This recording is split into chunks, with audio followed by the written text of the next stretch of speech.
What's up? What's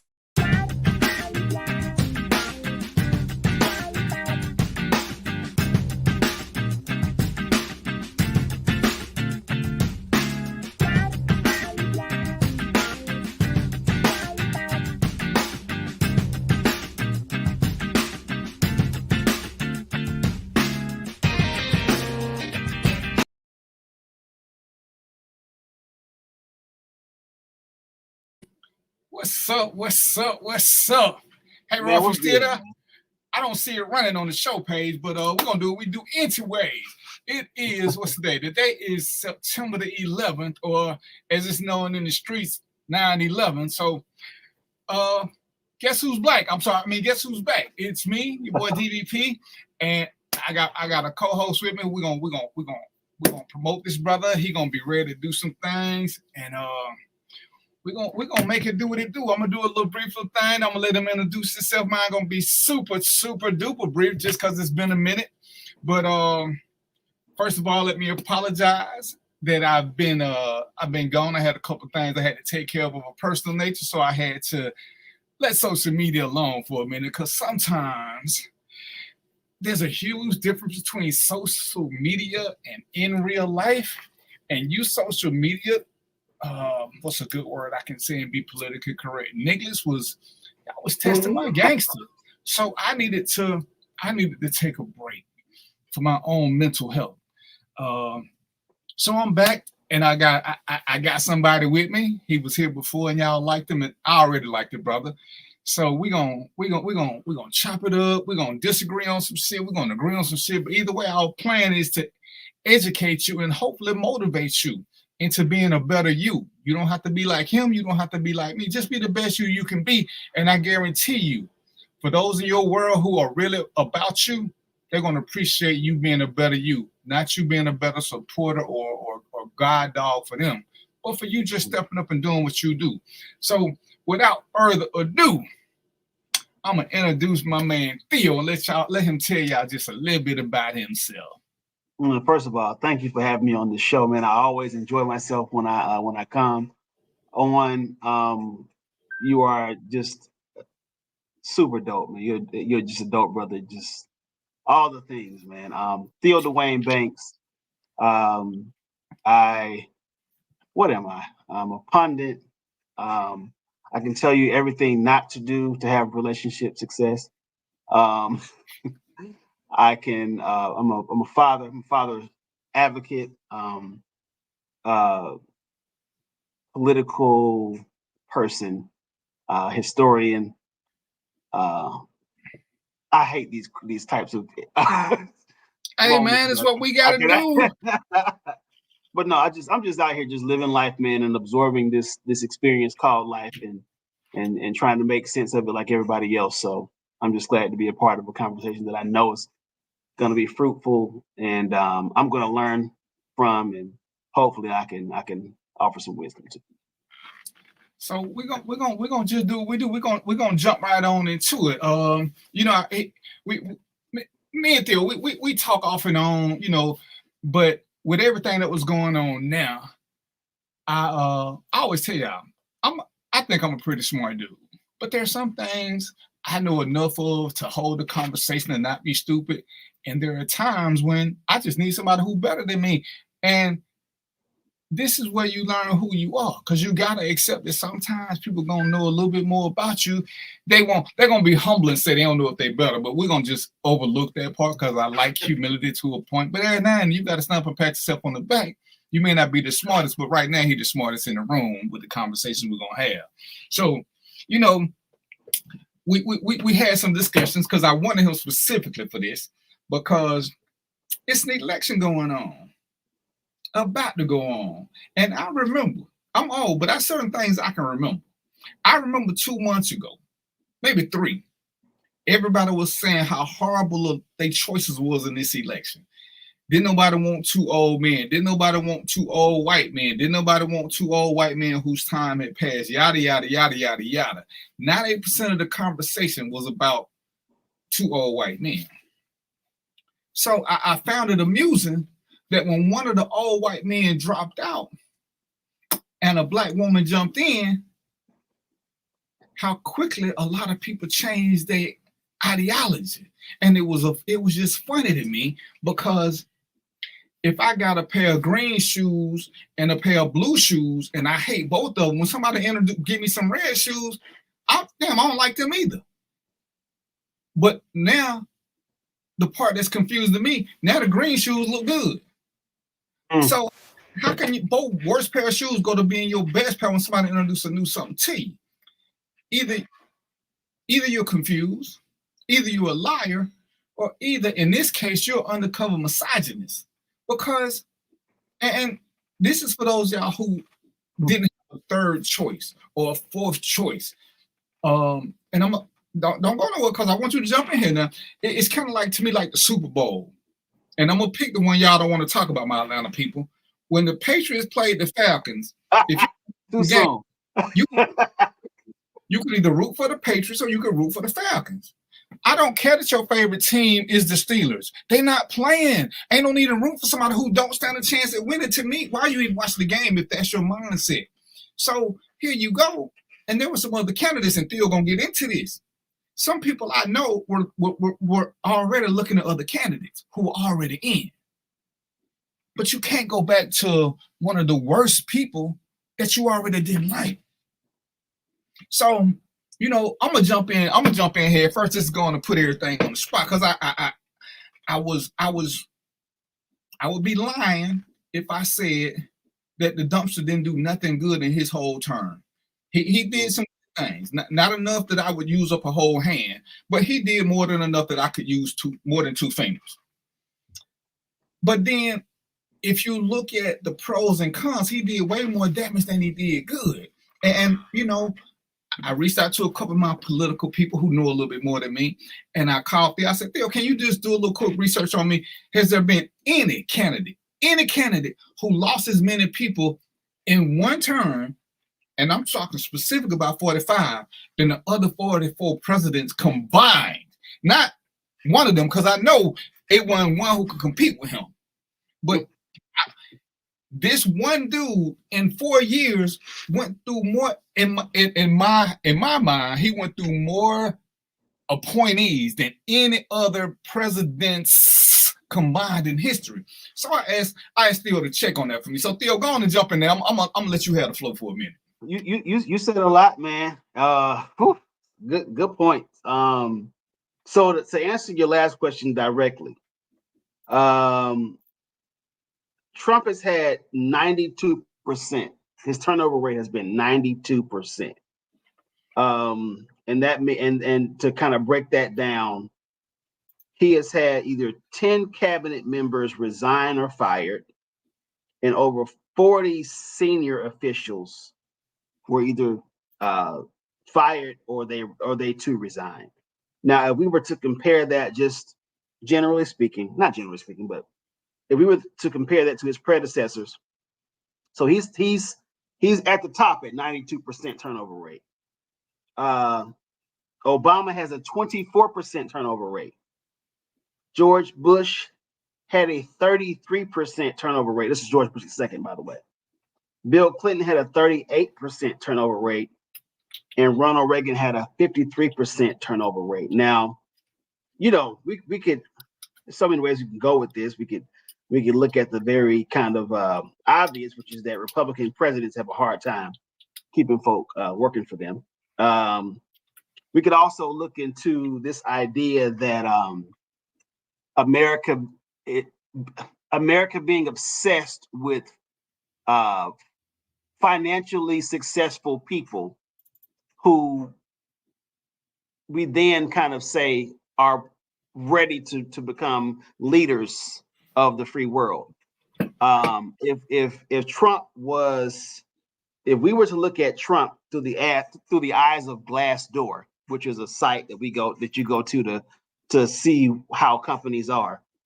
If you interview for any job that had a 92% turnover rate, I don't care what they're offering you, that will give you pause, right? Especially if you looked at some other companies that had a 24% turnover rate, 33% turnover rate, 38%. 53%. So something's happening. Something happened in that. Something was in the fabric of how he managed his day-to-day operations that made that turnover rate as high as it did. And so when we talk about his readiness to lead the free world again with a 92% turnover rate, he would either have to get clones of himself, literal clones of himself, or he would have to get people who just refused to tell him no. And in either scenario, it spells disaster for the world. And I do mean the world. So I think that there's a lot to be kind of unpacked with that. You made Let me stop you 1 second right quick. Okay. I think you overstated. I think Putin would be happy if he won again. I think the world is exaggeration, but I think there are two men in particular who would love to have the dumpster running things because they could just take over. And I think we would end up being a third world country under his reign. Absolutely. I agree wholeheartedly. Trump has a love affair with dictators, people who mean us. Here's the thing. Let me just put it out there, bro. Put it out there. I don't want to make Trump the boogeyman because Trump is operating in a tradition that could describe America's entire existence. We're talking about a country that that's only gone less than 20 years in its existence without being in warfare. So in the entire 200 plus years of our existence, we've only gone 20 of those years without warfare. So Trump is operating, and we like to think that dictatorships. We have a picture in our heads, in our collective imagination, of what a dictator is. And then we compare that to our presidents, and then we say, oh, we could never be. We don't have any room for a Putin. We don't have any room for a Gaddafi. But the reality is that Trump identifies with dictators because he is operating in an imperial tradition that has literally been the fuel of American politics since America has been America. So although Trump is who we're dealing with in this moment, it should never be lost on us that Trump is emblematic of what it means to be an American politician. Americans like this. We like our leaders heavy-handed. We like our leaders, to be bloodthirsty. We like our leaders to love war. We like our leaders to not really care about the everyday folk. If we didn't like that, if that was not a part of the American personality, we wouldn't be able to point to so many examples of presidents that have done that.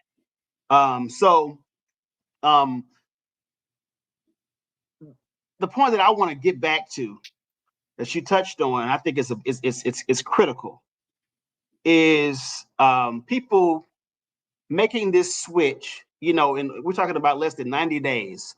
Kamala goes from, where is Kamala? And people kind of making this big deal for about 18 months about, where's Kamala? As if we did it for Pence, or as if we did it for Biden when he was vice president, as if we did it for what's your boy, who was George Bush II's, who's the guy? Bald, white glasses. Anyway, that guy, or the vice president before. We spent almost half of Biden's presidency saying, where's Kamala? Where's Kamala? And suddenly she's a darling, right? She's a darling in the eyes of people who did not have a thorough critique of Biden. And she's a pariah in the eyes of people, to your point, who just don't want to see a woman become the leader of the free world. And I hate to say it, but I've witnessed it in my own social circles, where I'm seeing relatively progressive Black men, or even like, they range. My friendship circle ranges from conservative to I think I'm on the far left of left when it comes to like the political spectrum of my friendship circles. But I'm seeing, I've been a part of conversations of men who just, they're nailed down on this idea that they don't want a woman leading them. And so my my observation of this turn that we're witnessing, where we're seeing progressive men become more, they're going more right.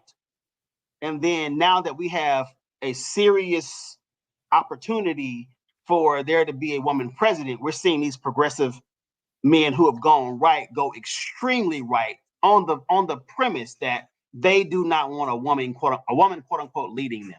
That's problematic for me as someone who has a legitimate, I believe, I'll put it like this. I have a policy critique of Kamala, the same way I have a policy critique of Trump. And so it suffocates the space for there to be real dialogue and a real kind of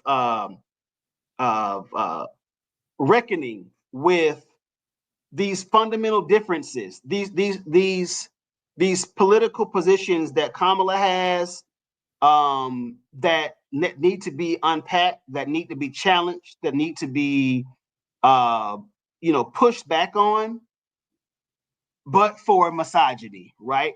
And so how do we have a conversation as Black men, first of all as men, then as Black men specifically, that honors the moment, which is that we are on the precipice again of seeing a woman become president. But if we were to divorce gender from this conversation and just look at her as a candidate, there's a lot of things that need to be pushed back on. Kamala is getting passes that Biden did not get. And let me just be clear. I don't fuck with either one of them. I didn't want Biden to become president. I think Biden is a he's a white boy doing what white boys do. He dug down on his positions, in the 94 crime bill and the 86 crime bill. He is, I'm not going to say he's just like Trump, but he's not different enough from Trump for me to give him any kind of, right, exactly. And so I see Kamala in terms of her politics as being not much different, in terms of her positioning. But because we are facing, this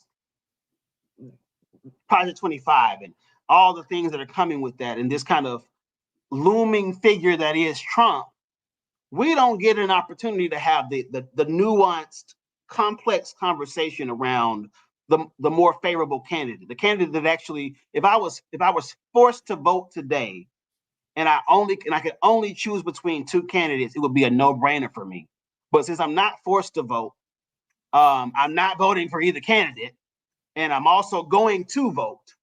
And so how do we have conversations around why these two candidates are not making the appeal that they should to folk who are disenchanted with this entire, with the way things have been. I'll speak for myself.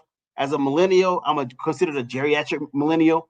There hasn't been a point in my adult life where things have been just normal, right? We experienced it a little bit with Barack Obama, and then that tapered off pretty quickly after that. But we haven't had, it's been kind of bizarre. It's been kind of bizarre. So I'm saying all that to say, to hit on the point that you made as far as people coming to terms with their own political schizophrenia. Because I think that's what you were dealing with, is this idea that as long as the policies are housed in a candidate that I like, then I'm okay with the policies. And for me, as I have matured politically, I don't give a damn what the policies, who is embodying the policies. In other words, I don't care how cool Obama's walk is. I don't care how scandal-free his presidency was. I don't care about how intact his family is and how much he pushes back on black stereotypes, because the fact of the matter is, I can look at my own parents and say they broke black stereotypes. I don't need an example outside of my own reach to look at positive black men or positive black families. So when I isolate a figure like Obama from what he represents to us substantively, or I'm sorry, symbolically, there is a real critique for him as a president. And Trump is no different, and Biden is no different, and Kamala will be, and Harris will be no different. So go ahead. Part of what you're missing, and I'm with you, is that you're a unicorn millennial. And what I say by that is, and this is the reason why I like having you on the show, is I would say probably until maybe sometime around Obama era, I really started paying attention to politics. And even more so, I started paying attention to people. And one of the conversations we had is that, in my mind, looking at people who claim to be political, they look selfishly at somebody who they can blame for their misgivings, for their bad mistakes, because I don't see where any presidential candidate has done anything personally for me. And we like to blame people for our own misgivings. And it's like everything that goes wrong, we love to blame the president for. And some of the conversations that I've had, which is why I always come to you and a couple other people, with the crime bill. And I've had people on here who try to challenge. If you ain't read the crime bill, don't repeat the crime bill. The crime bill was for federal inmates. Most of y'all don't know federal criminals. So quit telling me what the crime did for local crime. Because if the crime bill did what it was supposed to for local crime, Pookie and Ray Ray would have never been locked up 7, 8, 9 times. The crime bill was for Fed, and we keep blaming the president for things that we should be blaming the governor and the mayor for, and we don't know local politics well enough unless you truly get into the political game. And most of us, as you were saying earlier, we look for somebody, first of all, who we think we can identify with. All kinfolk ain't skinfolk, and we keep wanting to put a black agenda on a national level when we won't even do it on a personal level. Me and you talked about, rebuilding Black America. And I said, I don't care what they say. I hear reparations. I hear this. If we don't start talking about putting mental health, making mental health accessible and affordable to Blacks, to me, nothing else makes sense. But here we go. Again, I'm a Black man who retired from a good job, and I have insurance. So the mental health aspect personally does not affect me. But if I'm looking for my community, that's what I believe. And people who get into politics, first, most of us, and I'm using us in the literal sense, most of us look personally first. You said that you didn't need Barack and Michelle to see a Black family who had existed throughout time. You had that in your own personal life, whereas I didn't. But I wasn't looking for that from a political figure either. And I think this is where politics gets messy for people of color, because we're always looking for a savior. And I hate to dog people, but it's kind of like we chased the book that told us a bunch of lies. It didn't do no good, because every time something say it again. Say we're chasing the book. Yeah, the book with the big guy in it. Every time something go wrong, we start praying. Okay. You in some hot territory with that one now. And it ain't work.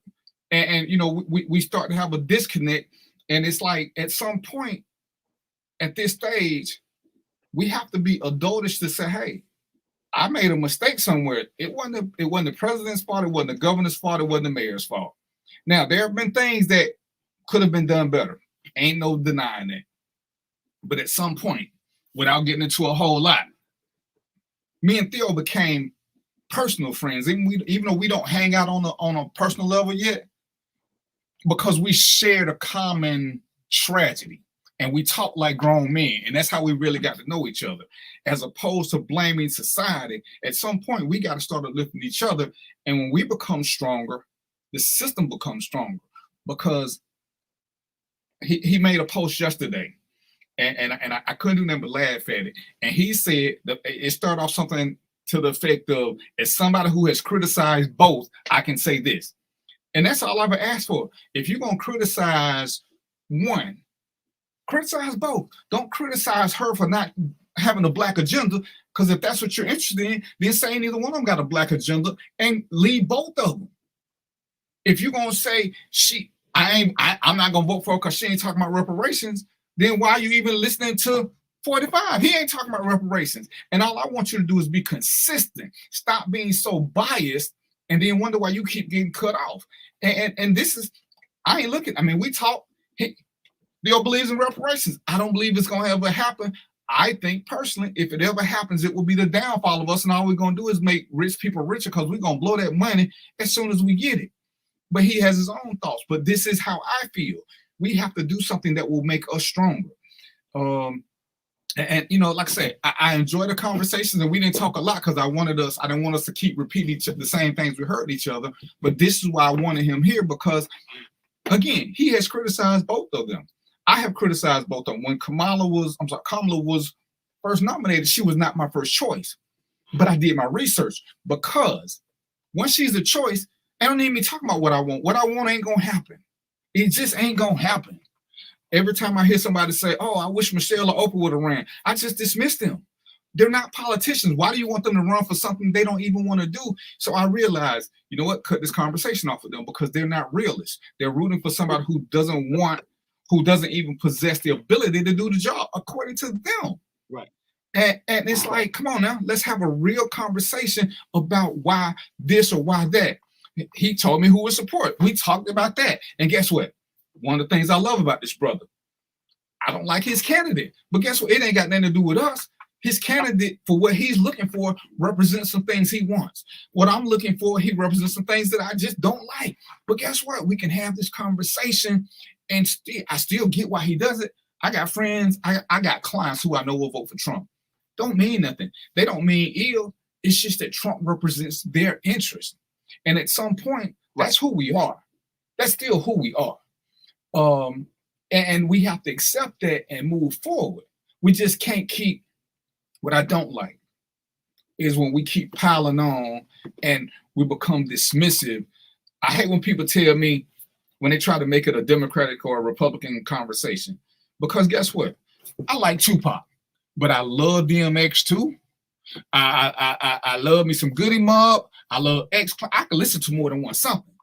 So if I identify as Democrat, that doesn't mean I follow them like y'all follow that book. If I identify as independent, it doesn't mean I follow them like y'all follow. It just means that this is where I lean more to. And it's funny because for like 12 years, I was a Republican. But it was based on the little things I knew about the Republican Party. And then I started seeing things, you know, and I'm gonna let you comment on this. Democrats historically take our vote for granted. Republicans historically just give us the middle finger and keep moving. But what Republicans do for those of us who are forward-minded and trying to make money, it's probably easier to personally, for my business, to support a Republican if all I want to do is be rich. Real rich, not colored people rich. But right now, real rich is out of my realm. So I'm chasing a dream. And we talked about this earlier. We're chasing something that we want to be like. So we support it, even though we ain't there. We think that, hey, what he's doing is great for millionaires. I want to do that. And you support millionaires. You're a hundredaire. You might be a thousandaire. And every time you support this millionaire concept, these millionaires get money from taking from thousandaires. So you're actually defeating yourself. So, you know, Democrats don't always do what's best, but they do enough to just keep the ship from sinking. When I look at the Medicare, when I look at the medication caps and the things they're trying to do for lower income America, I kind of got to be like, damn, you know what? It don't affect me because I ain't on Medicaid or Medicare, but I kind of got to like this. They're helping the older people who are truly not able to sustain.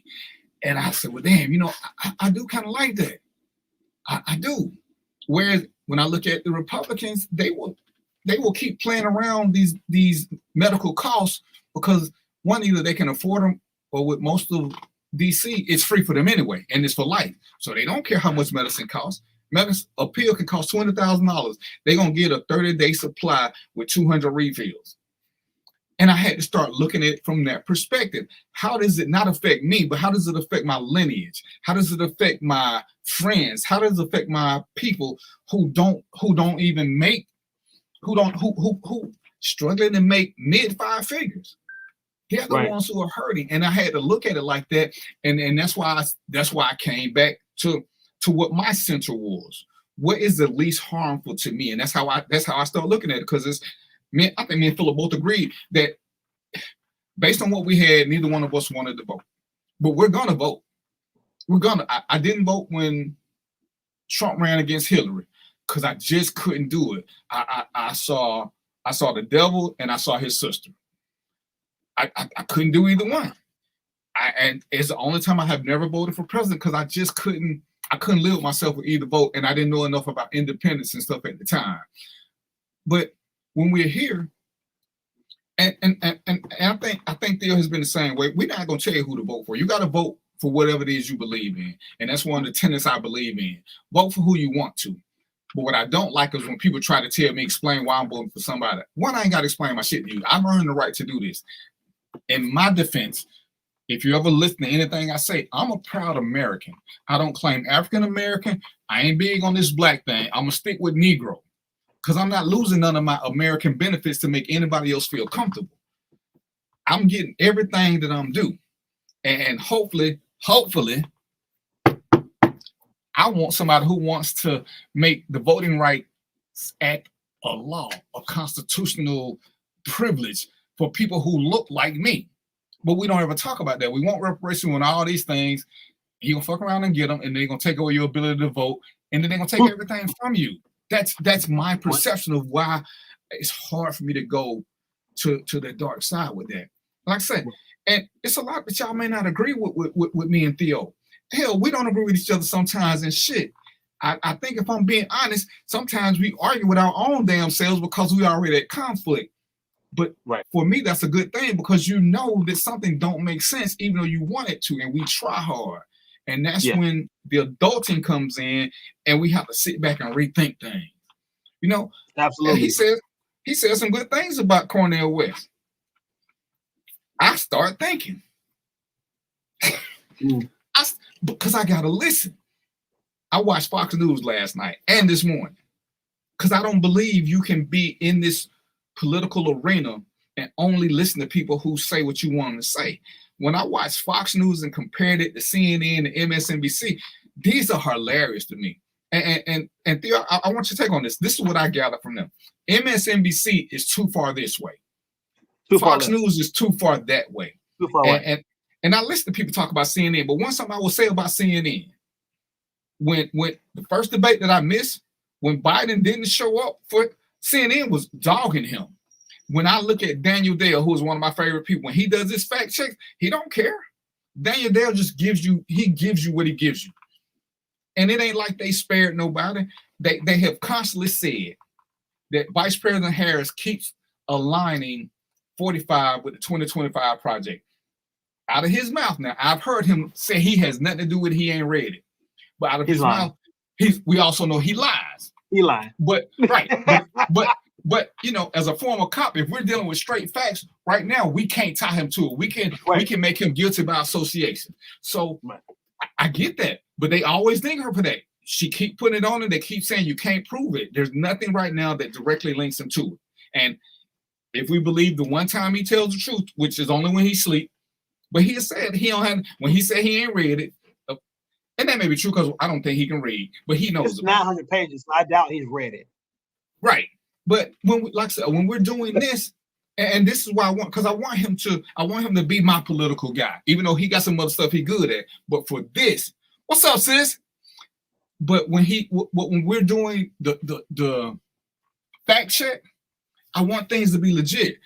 I watched the debate, and I'm sure Theo watched the debate. I didn't hear much policy from anybody. I heard. But so here is where so where we might be slightly to the left and right of each other is I'm going to always be more protective of the Black person than I am whoever else is opposing them. So in other words, I can have whatever issue I have with Kamala as a candidate. I'm going to always view this through the lens of race because America views me through the lens of race. So I will never divorce myself from this idea that I need to that there needs to be a racial lens through which I observe and assess.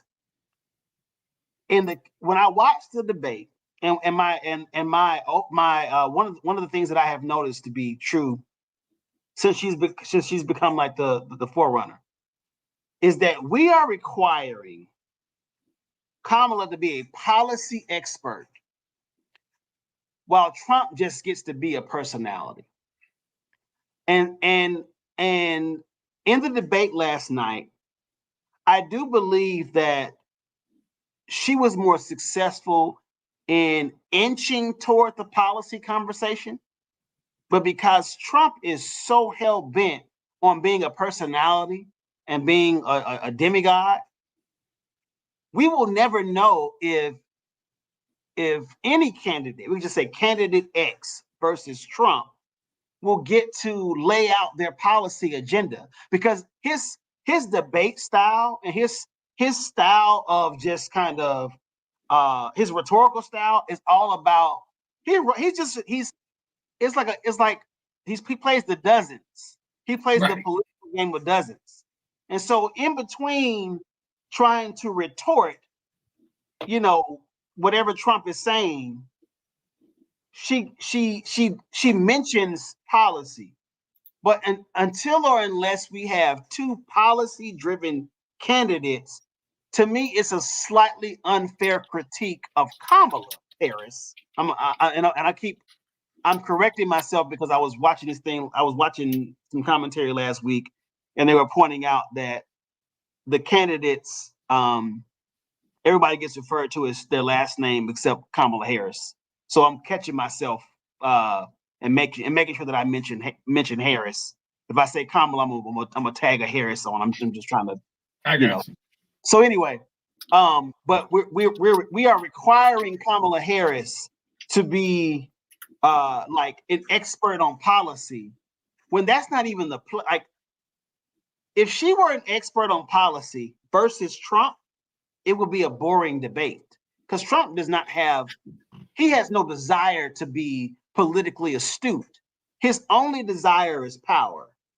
I don't even know what his, taking 2025 aside, I don't know what Trump's vision is for America other than just being powerful.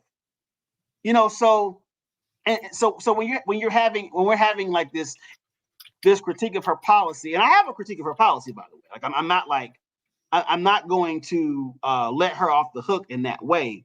But I have noticed that there is a stronger desire for people to require Kamala Harris to have like this bullet point, sub bullet point, this like very granular kind of agenda, to prove that she's worthy of being, a president. When in all actuality, I would rate Kamala Harris as the third most qualified president the third most qualified candidate to ever run for president. Number one would be Grover Cleveland. Number two would be Hillary Clinton. And number three would be Kamala Harris. So when I hear this, the critique of her not being heavy on policy or presenting her agenda,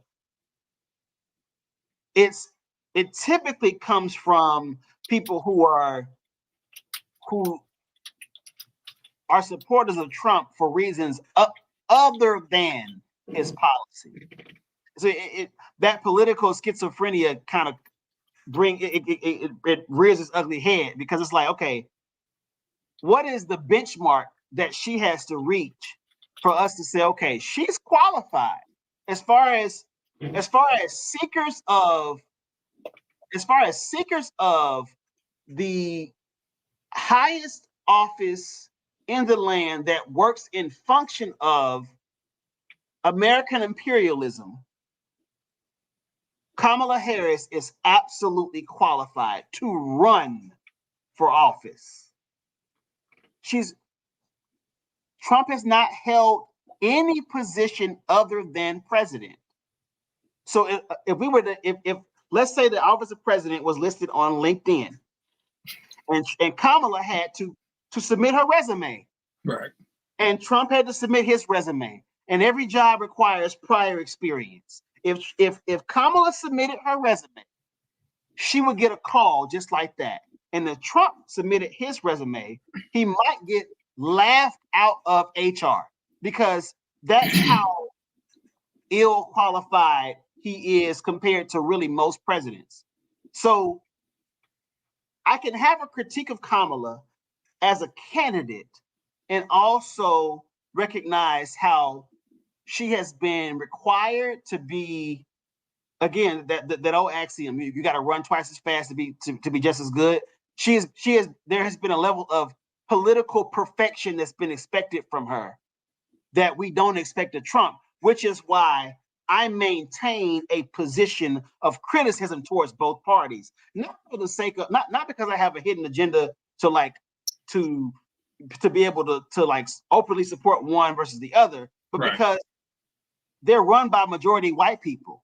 And I say this, this is the creed that I live by. Where there are white people, there is oppression. I don't care what those white people look. I don't care if they have rainbow colored hair. I don't care if they have a Black Lives Matter sign in their front yard. I don't care if they voted for Obama twice. Where there are white people, the oppression soon follows. immediately. Immediately. So that's why I'm not married to either.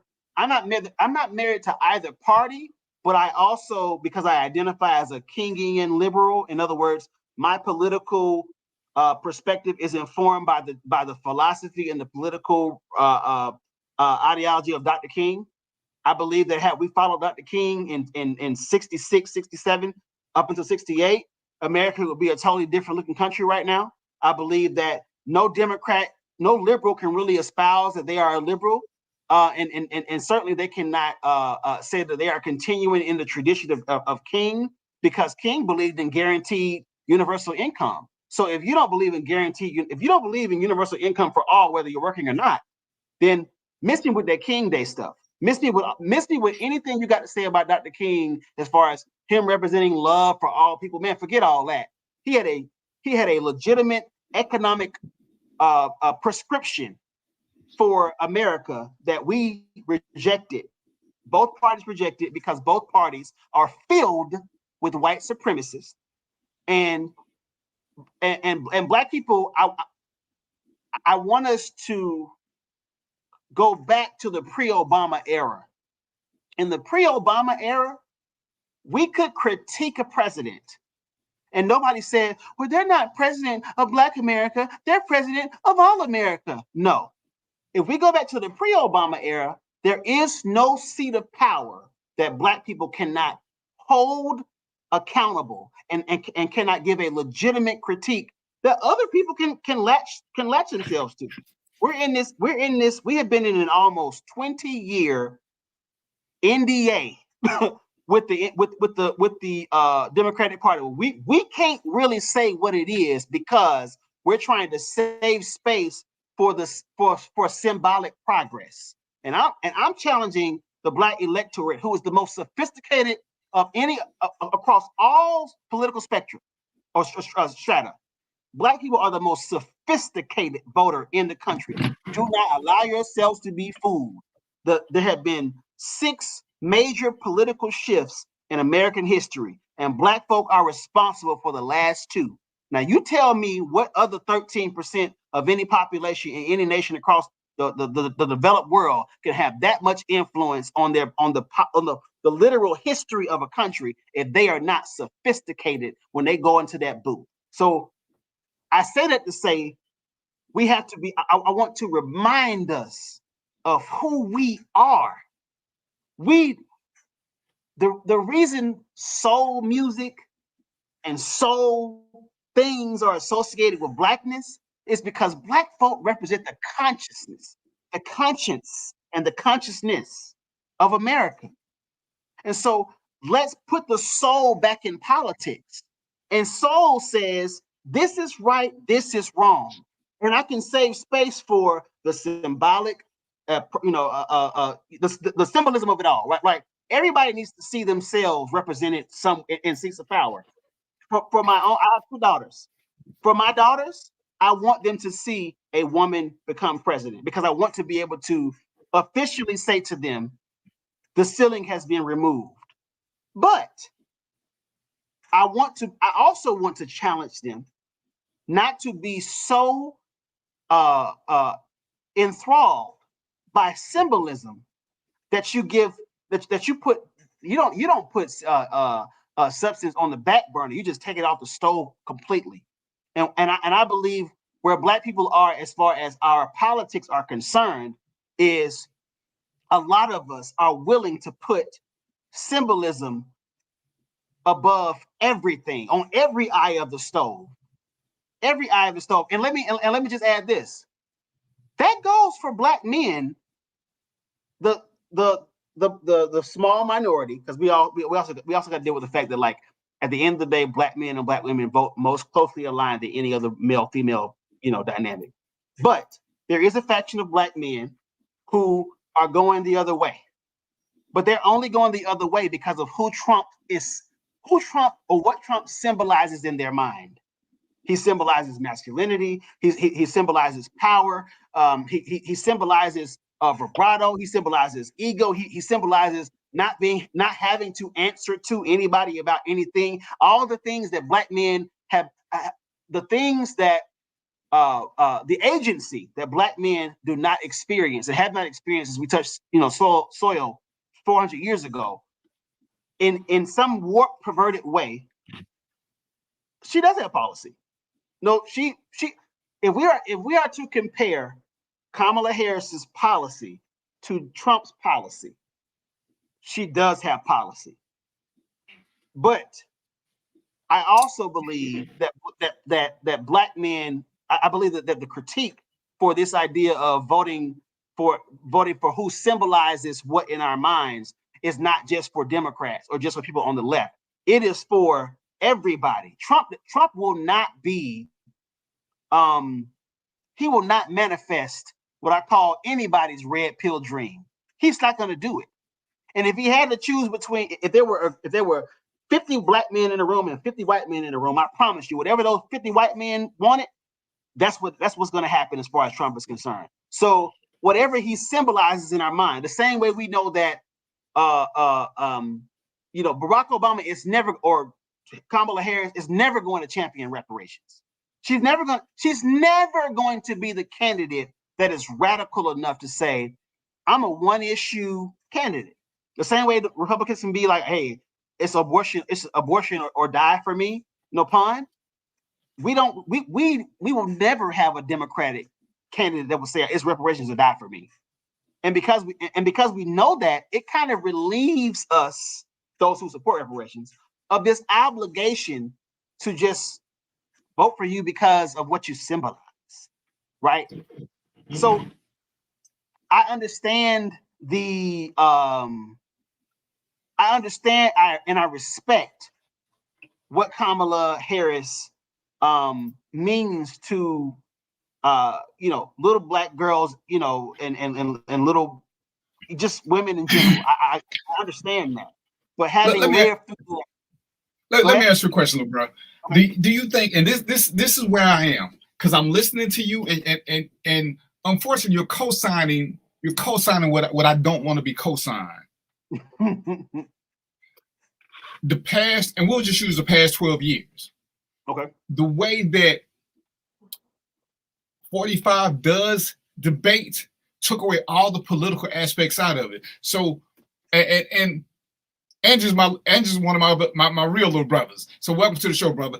Is that now we can't debate politics. If you look at the prior debates, they weren't as terse and so personal. They were about real issues. But as he said, Trump want to play the dozens. He want to say something about your mama. He want to say something about this. So you can't debate, and nobody's holding him to the fire. We keep saying we want her to do it, but let's be honest. As one of my favorite poets was saying, if me and Theo are having a conversation and we're debating right and wrong, and I start swinging at him, he can't keep talking about right and wrong. He got to start defending himself. As much as we want to hear him keep preaching, every time I'm swinging at him, he ducking and dodging. He can't keep saying, well, what's right for this? He got to defend himself. So every time he's doing something, how can you have a legitimate conversation with a man who's telling you Haitians are eating cats and dogs, and that's the threat? How can you have a legitimate conversation with a man who is telling us, and we're repeating this ignorantly, that immigrants are the biggest threat to America, when I did the research? Do it on your own. If I look up all the immigrant killings in the past 8 years, and I compare 2-3 school shooters who were all white boys, immigrant killings do not add up. But we keep repeating this because they told us to, even though we know it's factually incorrect. When I ask my brothers and sisters, how many of y'all lost jobs to immigrants, they all look at me and laugh. But they keep telling us to repeat this, and we repeat this unknowingly. So a policy won't really matter, because if she gave us a policy, you know what we're going to do? We're going to say, well, she could have did this, she could have did that. 45 ran. When he ran, he said he was going to get rid of Obamacare, also known as ACA. He didn't do it. He still don't have a plan for it, but he ran on it. He ran on the fact that Mexico was going to pay for a wall. You had 2 Mexican presidents say, hell no, we won't pay for a wall. And guess who paid for that wall? We did. Nobody held him to the fire. He put a tariff on China. Anybody who understands tariffs knows that if you look at 90% of the stuff in your house, I guarantee you 80% of the stuff say made in China. Every time he taxed China, our prices went up, and we didn't see that. And we're still waiting for her to do something. And I hear what we're doing. People tell us something. They tell us something. And again, I ain't trying to make none of you Christians mad, but it's like that book. And I said this a while ago. Say the book, man. Say the book. Because I refuse to give it. I refuse to. When we read that book, for those of us who grew up in these households, I guarantee, I don't know what was Theo's household like, but in my household, in my grandparents' household, they had a little wooden picture of a dude. I'm gonna make him be light skinned, but he looked white, but we're gonna make him light skinned with blue eyes. But this book that my grandparents swore they read, that my mother swore she read, it doesn't describe anything like that. But guess what we couldn't do ideologically? We couldn't get mad at our parents and grandparents for lying to us. Even though they claimed they read this book, we had to blame somebody else because we couldn't hold them. They didn't have Google, though. They didn't have Google. But if they read the book, the description doesn't describe nothing like that dude on the mantle. It didn't describe that dude on the mantle. But the legacy and not to rabbit trailers, but the legacy of it being illegal to read for Black Americans played out in our ability to understand text, or even our desire to dig that deep, for fear of being the smart uppity Negro. No, you're not buying that. Okay. I even went to church for a while, and most of the churches that I went to, I was in the chorus. On that stained glass, most of them had a picture of a blonde-haired, blue-eyed dude. So these pastors went to theology school, and this is what's always been funny to me, and I ain't gonna harp on this. In this book, because we always say the victor get to write the book. They ain't never changed this book because they challenged us to read. But the book describes what it describes. Every single book you find will give the same basic description. Dark skin, white hair. Yeah. Dark skin, white. So it couldn't have been a light-skinned white dude. So when we do this, and we can't blame our parents or grandparents or forefathers for misleading us, we shift that to something else. So when we looking at her, when we looking at Obama, and I say this a lot with Obama because I did vote for him twice, but We gave him a Ferrari, but then we only gave him regular gas because we didn't know the system to vote for the Senate and the Congress so that he could do more things. Right. But as my man Theo had me doing my research, and he got me working way too hard now, way too hard. When I look, because one of my white friends tried to tell me how much he did for HBCUs. I did the research. The HBCU plan that they put out there for everybody was the same one that Obama did that Mitch McConnell wouldn't sign. But guess who got the HBCU money? Nobody, because you can't teach Black history. You can only teach white history. So no HBCU has gotten that money. Roy, if you here, correct me if I'm wrong. But so we keep following this saying he's done this. And yeah, a lot of our prices went up because of the terror, because of crazy things he started doing. And I didn't want to make this a political show, but brother, not you this time, Theo, my real brother, we don't look at what really caused everything. Every time I see the thing they say, was your life better 4 years ago? And people keep trying to give you BS. And I'm like, Black people especially, we remember up to 3 weeks ago. But 4 years ago, do you remember? There was no toilet paper. There was nothing in the grocery stores. We could only get gas 2 days a week, and lots of our people were dying. So no, this is way better than it was 4 years ago. And I said this, and I'm gonna stick with this. When AIDS hit, but most of us didn't know nobody who died from AIDS for a long time. Somebody personally. Most of us knew somebody who was in our phone who died of COVID within 6 months. So you can't tell me that life was better 4 years ago and y'all keep trying to push this off on something else. It was not great 4 years ago. I don't know where we got this from. It was not great. Gas was not cheap 4 years ago. I had a friend who tried to tell me, dude, show me a picture. Show me a picture. Oh, you don't believe me? No, because you're lying about gas being this price. I don't care what meme they put up, whatever they put up. We didn't have stuff. We were talking about people who was hoarding toilet tissue. We were talking about, I couldn't buy diapers because people were hoarding them. So when was it great 4 years ago? And this is what I'm looking at. Like I said, me and Theo, we disagree on a lot of things, but we disagree to a point. And this is what I always tell you guys. And this is why I love this brother. Get into the top of the mountain. You cannot have one single point of failure. And a single point of failure is when you only look in one direction. What we have to have is brothers, sisters, people in our community who are all designed to get into the top. We should all take different paths in case one of us hits a stumbling block. That way we can still keep moving, because what's happening to us now, as soon as we hit a stumbling block, we say, oh, Theo, like, well, I want to go this way. Man, that's crazy. Why should I tell him that's crazy? Let him go that way. If we both get there, then we both succeeded for our people. But if we all follow Theo and he hit a stumbling block, then guess what?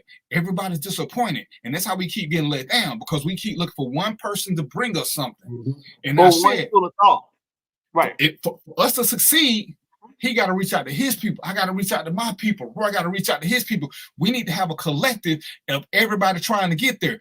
Because somebody is going to hit a roadblock. Somebody's going to hit it where they can't go nowhere. But the movement has got to keep going.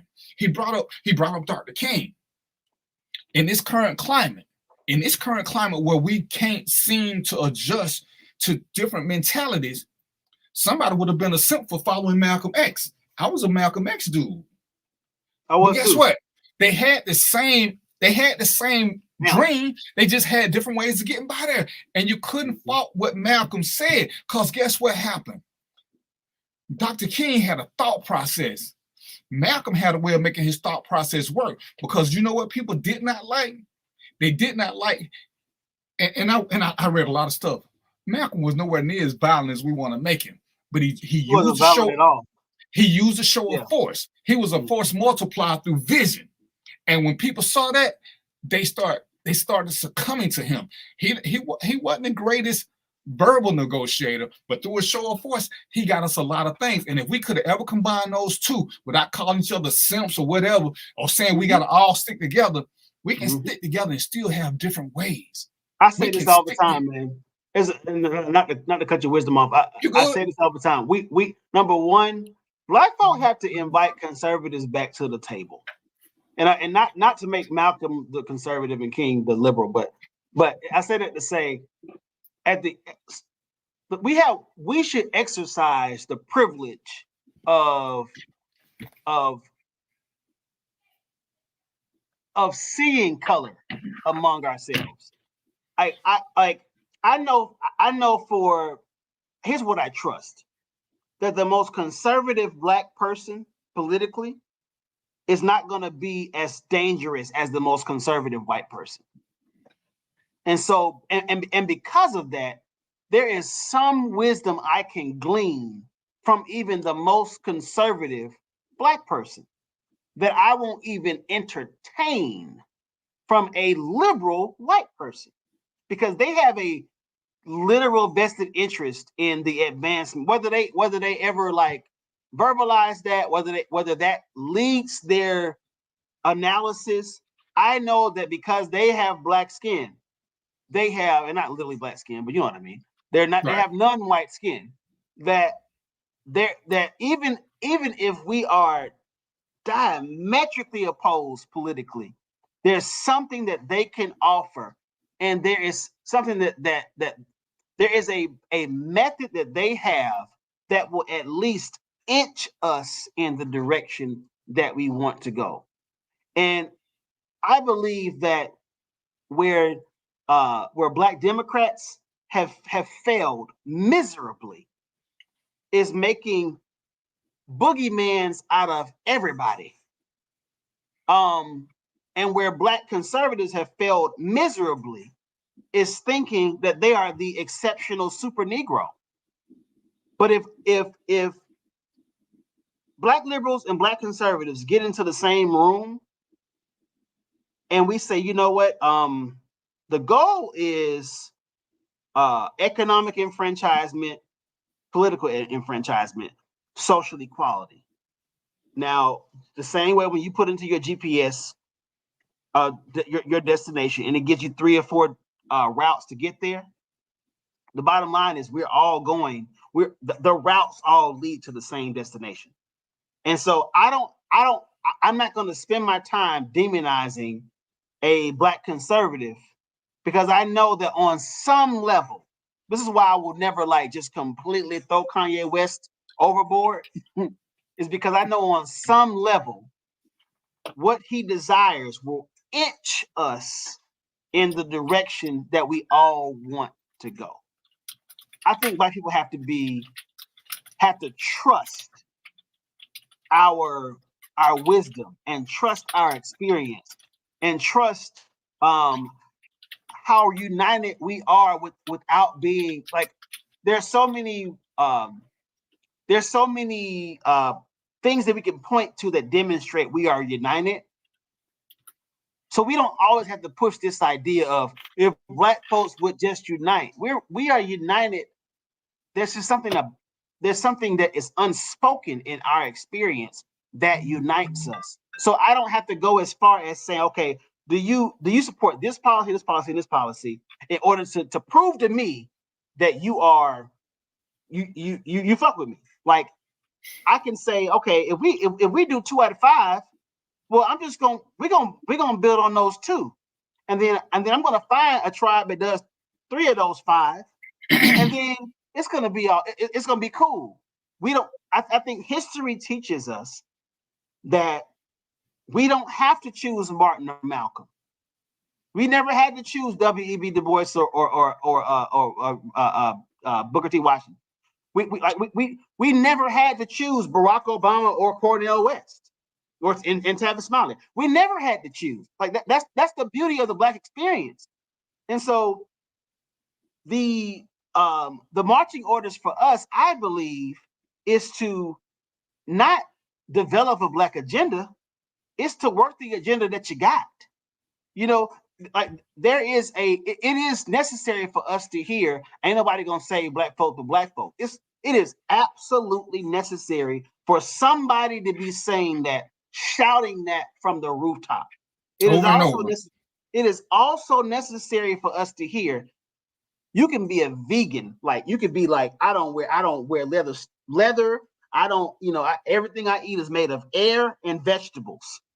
But the bottom line is, if a vegan goes outside and runs, that vegan got to deal with all the chemicals that are emitted into the air. and that vegan got to deal with the possibility of not just environmental racism, that he or she has to deal with the possibility of being shot while they're running, like all these different things that your lifestyle does not protect you from.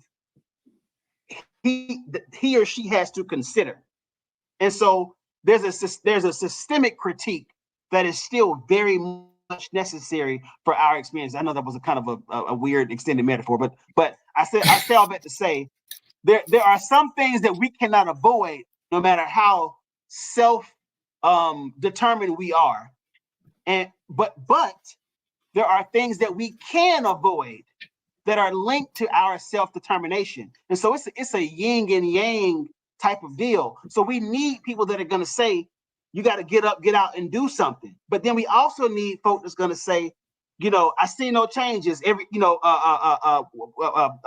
the pot line in changes? The song changes. He talks about yeah. You know where I'm going. Yeah. So yeah. we need. I gotta find the song now. Right. We need a critique of the system and the culture, and neither one is in competition with the other. They work in tandem. They are cousins. They are not even cousins. They are husband and wife. And I believe that is where divorcing ourselves from the two-party system comes into play, because the two-party system is still a function of white supremacy. It's still, we will never see Democrats hand the keys over to Black folk as far as the political future of this country is concerned. And because of that, and here's the thing, why would they? Why would white people consider anybody else's condition over their own, right? So because of that, it would behoove Black folk to be insulated, to insulate ourselves from this two-party kind of experience and say, hey, I hear you over there. When we align, I got you. But I know that your interests are not aligned with mine for the most part. And because of that, I have this whole thing going on over here. And here's how dope Black folks are. Whatever we got going on over here, somebody's peeking in. Somebody's peeking in. So I'm not saying go rogue for the sake of going rogue. I'm saying go rogue because we dope and we shift culture. We shift so much about the way this world is seen and the way the world sees itself, that if just a small percentage of us, 5 to 7% of us, decided to divest from the two-party system and say, this is where I'm planting my flag right now, because this platform does support reparations. This platform does support criminal reform. This platform does support some of my views on Palestine and all those different things. I don't have to choose between my identity as a Black person and what's happening 3,000 miles away from me or 6,000 miles away from me. I could, all those things jive in this particular sphere. You don't think that Democrats and Republicans are going to say at some point, hey, what's going on over there? Because they do it everything else. They do it with everything else. If we just lose if we say to ourselves, somebody gonna lose regardless in this election and probably the next 12 elections. But while they're losing, we're building capacity in this other space. At some point, those main spaces will more closely reflect the desires and the aspirations of Black folk. But here's the challenge. Here's the challenge. Where do we separate the Blacks from the niggas? Because as Colin Powell once said, we are, and this is where I disagree with you, because who could be a Black leader and do enough for the masses? Because one of the things that I always not liked about us, and LGBTQ RSV is my favorite group to talk about. They have an agenda, but you know what they do? They have a bunch of things that come together, and whichever one got the most steam is the one they all get behind. Not whose idea, it's which idea. They got the marriages, they got the insurance. We have ideas. Theo wants this. The white folks too. But we can't. But they got money. But Theo wants this. DVP want this. Roy want this. Angie want this. And if my idea ain't first, then I don't want to support nobody's idea. And that's what's hurting us, because we can't let somebody's idea go ahead of ours to get what we want. You got the Voting Rights Act that's been tried forever and ever and ever. And everybody was a John Lewis fan. But I don't hear a whole lot. I don't even hear crickets now that he's dead. And where did the Voting Rights Act thing go? Where did it go? Because you got a group who, and I'm just picking things. You got a group that wants reparations so bad. You got another group that wants this. They want empowerment. They want money. They want this. And we got so many different groups. Nobody wants to be third. Everybody wants their idea to go first. And if you do business, if you do life, if you're in a relationship, you can have a ton of ideas, but to make them work, you got to see which one people are going along with first. And then you got to prioritize based on which one's going to get you the least resistance so that you can get ahead of steam going. Because what they are notorious for doing, because I think they're going to do it again, they're going to let us get into power just so we can tear each other down. And they can say, see, every time we give them some power, they fight about it. And that's what we tend to do, because I can't let Theo's idea get ahead of mine. Well, damn, Theo, you at the top now. Let me be next. And Roy's like, yo, Theo, what about me? And Theo can't win, because if he make DVP happy, Roy gonna be mad. If he make Roy happy, DVP gonna be mad. And this is why we have to stop and look, because if we go back to the 60s, how many Black people were mad at Martin for meeting with the president, which is one of the smartest things he could have did. Because if we don't acknowledge, and this is important, because you said something, brother, this is important, knowing who the agent of change is. When we keep talking about our prices multiplying, it's amazing that we blame all this on the president and none of it goes to the governor or the mayor. The governor, Georgia prices are controlled by the governor could do something. It's not the president's job to take care of states unless they ask for help. The water in Flint, Michigan is still dirty, and it's going to be dirty, and there will be no federal help until the governor of Michigan says, hey, White House, I need your help. That is the way the system works. We don't understand that. When prices go up here, just like the governor passed some bills to get some stuff done, he eliminated the gas tax for 2 months. The governor can do a lot of stuff, but nobody holds them accountable. They were like, well, it's the president's fault my rent went up. How is that the president's fault? I bought a house. My house is going up in value, which means if somebody buys this house now, their mortgage is going to go up. My mortgage went down because I financed with the right person at the right time. But we got to stop blaming people who not. And me and Theo talk about this a lot. We always blame the non-agent of change. If something is wrong in my household, you can call Theo and complain all day long. Theo can't change shit in my household. Y'all complaining because y'all don't like this background. Ain't but one somebody who can change this background. But you won't say nothing to me. Theo, man, you DVP that back. You talking to the wrong person. And this is what people of color love to do, as opposed to find out who is the right person. And then we do find, oh man, they ain't gonna do nothing. And see, that's what they told Martin. They don't need to talk to that white boy. He ain't gonna do nothing. Because LBJ was not friendly toward blacks in general. But as Theo said, he knew that a change was gonna have to come. And Martin presented that change. As much as I don't like Kanye West, and I got mad at people again, when Kanye and Kim went to 45 about getting some black people pardoned, it happened. I wouldn't have talked to him. So you would have missed out on the chance to try to help one person because of your selfish ideology. Because sometimes, even when they're just doing it as a symbolism, we can still win by winning small battles. We can't keep saying we ain't gonna talk to people because ain't nothing gonna change. Had Martin not talked to Lyndon B. Johnson, where would we be? Where would we be? And there were very few people who were in agreement with that happening, because Lyndon B. Johnson was Lyndon B. Johnson. And we have to start accepting that money talk. Bro, you done said it, Theo done said it, money talk. We cannot keep dealing with the colors who ain't got a pot to piss in or the one to throw it out and letting them be our base. They have no money to support it. Every time I hear somebody say, I ain't no Democrat, I don't even vote, then why are we having a conversation? My mom said, if you don't vote, STFU. If you don't vote, you cannot complain about the choices that somebody made for you. That's why I vote. That's why I vote. Yeah, people who say, I will always say this.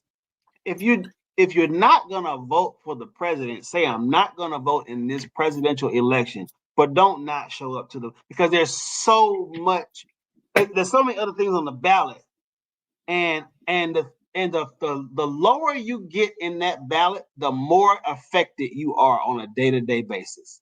So if you say I'm not gonna vote, you're missing out on the potential to vote for your tax commissioner or your insurance. I don't know what the insurance person's name is on the state, but I tell you this: if Progressive goes up with my insurance one more year, I'm gonna move. I'm gonna go off grid because it matters. Like it matters to the person who's controlling it. So like that's the only. I understand people's disenchantment with federal or excuse me national elections, but subnational elections, you absolutely like. I work in this space. I've been in this space almost my entire professional career. The motherfuckers matter. Like they matter. if we could see how much they matter and how much our everyday lives really depend on 7-8 people, we wouldn't even be thinking about Kamala Harris and Donald Trump. We wouldn't even be thinking about it. That's purpose by design, by the way. But I say all that to say, I think that is another quiet function of white supremacy, is to get Black folks so disheartened because we're not seeing widespread systemic change that we disengage from the political process altogether, and we show up apolitical, or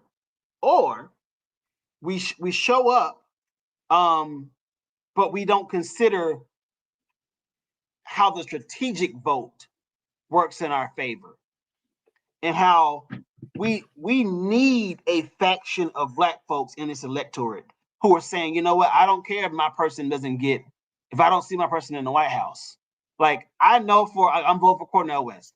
I know Cornel West is not going to damn win this election, but I also reject the notion that a vote for Cornel West or for X candidate that's not third party, it's not a Democrat or Republican, is a vote for the person I don't like.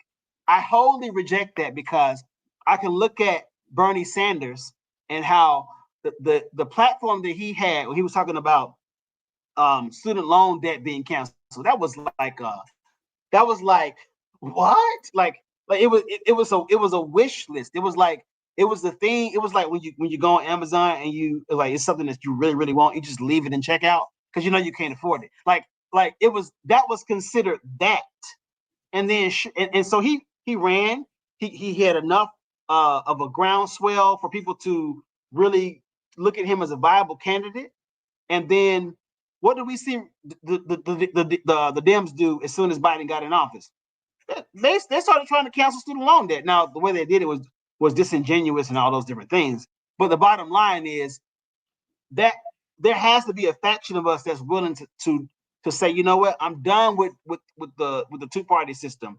I'm going to vote third party, and I'm not voting for myself today. I'm not voting for who I want to see in office today. I'm voting for who I want my great grandkids to see in office. I know that whatever I'm doing today at 7:20 p.m. in 20, 30 years at 7:20 p.m., somebody will be. It's going to be normal to somebody. Reparations is. So I know we haven't gotten no reparations, and we can do that in a future podcast. But reparations, it's been. This is the closest it has been on a state level, of course, to being to folks cutting the check. And so when we look at an issue like reparations as this far off notion, there is going to come a time when that is normal. It will be as normal for Black folk as the things that the Cherokee Nation has going on in Florida, or the Seminole Nation rather, has going on in Florida, as far as the land, the casinos, all the things that have been a part of this kind of reparative agenda or reparative policy package that ultimately was in response to the centuries of dehumanization towards Native Americans. That's going to be normal for Black folk in 20, 30, 40 years. The same way Dr. King predicted there'll be a Black president in 50 years, 60 years ago, I predict that if it's not my grandkids, it's going to be my great-grandkids, where reparations will be a thing. So I'm not voting, to your point, I know what I got to do to sustain financially and all the ways, right, today. But I'm not voting for that right now. I'm voting for generations yet unborn. But what did I tell you when I want you to come to the show? I need your political knowledge to be permeated within our society because we don't understand it. I can speak lightly on it, but I've never done it other than as a cop. I understand that portion of it. But without the base knowledge that you bring versus what we see on CNN, Fox News, and MSNBC, nobody really talks about local politics the way we need to know it because I'm a believer. I vote in every local thing because I know this is how my streets get fixed. This is how my lights stay on where my wife and child can be safe at night. I understand this because I started studying politics and I realized the president ain't responsible for 95% of my life. No. None of it. When the federal minimum wage went up, again, you know who that affected? People who work for the federal government. It didn't. Everybody else went up to $10, $12. Ain't many people still match 15. You know why? Because they're not federal. So we keep talking about this. And that's when I hate when I try to explain to people because I can't explain it as eloquently as you, why it's so important to know who you're voting for alderman or mayor or in your community. These things are what drives your prices, not the president. Not the president. The governor has a hell of a lot to say so, but we will overlook him in favor of blaming somebody else who is not the agent of change that we are looking for. If we want to do something, again, when I want my bed sheets changed, the mayor has no authority. Bill has no authority. It's either going to be me or the wife. We have to start blaming the right person. We have to start holding the right person accountable, and we got to look in the mirror. And we don't get what we want, the first person you got to do is blame yourself. Did I go to the right person? Am I addressing the right person or am I just venting? And understand, we all vent. When you vent, understand what it is. You just want to get something off your chest. You don't expect that to change. And that's what we keep doing. And ignorantly, we're calling it voting. Because we're voting for something, we're voting for somebody. When Obama won and I started seeing the colors start talking about, man, I hope the first thing he do is do something about child support. I was like, y'all have got to be shitting me. Child support? This is what your president does? You have got to be, you killing me with this. Right. They got to do something about this. They got to do something about this. They don't have that power. And we're giving it to them falsely, as he said, like Dems give certain white people the boogeyman thing. We're making people the boogeyman who don't even have power over anything. We're making everybody be Candyman, and these people have no effect on our day-to-day life. And that's what we have to become in order for us to be a true force, regardless of numbers. In my opinion, for us to be a true force, we have to become intelligent. G.I. Joe said, knowing is half the battle. When you know who you're dealing with and what you're dealing with, you become a threat. And then guess what people do when you become a threat? They acquiesce you because they don't want to see you rile up. See, and we have got to understand that as when I read when Malcolm was talking about the ballot or the bullet, he didn't say don't shoot. Place your bullet in the right place. See, a 22 to the head will always kill you quicker than a 45 to the foot. Do the right thing with your ballot. And if you got to start building something, because sometimes, and Theo, and I never thought about this, sometimes you got to vote to let people know, hey, we're coming like a strong wind. We ain't got enough right now because I got in the game late. But guess what? In 2, 3, 4 years when this next election coming, you're going to know who I am. You're going to know who I am. Because y'all caught me slipping. And this is what we got to do as opposed to blaming. In my world, we would get rid of the blame game altogether and we would sit back and see where we fail. What do we have to do to get it right next time? Not the candidate. What do we have to do to make sure? And you know, I talk about this all the time. When I first started this show, and I forgot, but it was one of them cop things where one town had a cop killed, and I forgot. Roy, you can remind me if you listening. And I did the research on them. In a town that's 73% black, how do y'all keep ending up with a white police chief and a white mayor? Oh, well, we can't vote. Well, the law says, you know, you got a 25% conviction rate with your blacks. But if they done their time, your thing says they can vote if they've served their time. So with all these drug dealers and all these other people, y'all got 70+% black people. Y'all can't get a scholarship and send one of these kids to school so they can become the mayor and the police chief. And bam, guess what happened? That's what they started doing. But they never knew. They just thought my vote don't matter. So they stopped voting. So you got less than 30% of, I wish I remember. Right, chime in. I know you're listening. But you got 30% white people controlling 70% black people because black people have all given up because they were told your vote don't matter. And once they started, they got after the shooting, they ended up with a black mayor. The black mayor got a black police chief. Now you don't have all the same things going, but people are so quick to tell us our vote don't matter. We so quick to repeat that. And if our vote didn't matter, why would they try so hard to keep us from voting? They would say, hey, come on, dude, y'all ain't gonna do nothing. They don't trust us with that one because they know that people like Philip are telling you, hey, your vote matters, especially here. And if you elect the lower people, that's what we're gonna call them for lack of a better term, the lower people, as it starts going up, so you'll see, because then you'll have people going against the system because they know who got them in the office. So, Ferguson, thank you, Roy. So, if the mayor and the governor know that these people here got him, they're not going to keep running with the president who will get them unelected. And then you start getting allies. And this is what we got to understand. That's what I said. We can't keep. I want you to hold Harris to a higher standard. But don't drop the standard for the other people and just keep jumping on her for not doing certain things. Because self-survival is a basic instinct. As smart as Theo is, again, if he's trying to debate and I'm breaking in his house or shooting at him, he's not going to keep talking statistics and plans. He's going to have to defend his house and his life. So he's going to have to change. He can't talk policy no more. He has got to address the immediate threat. He can't make me happy.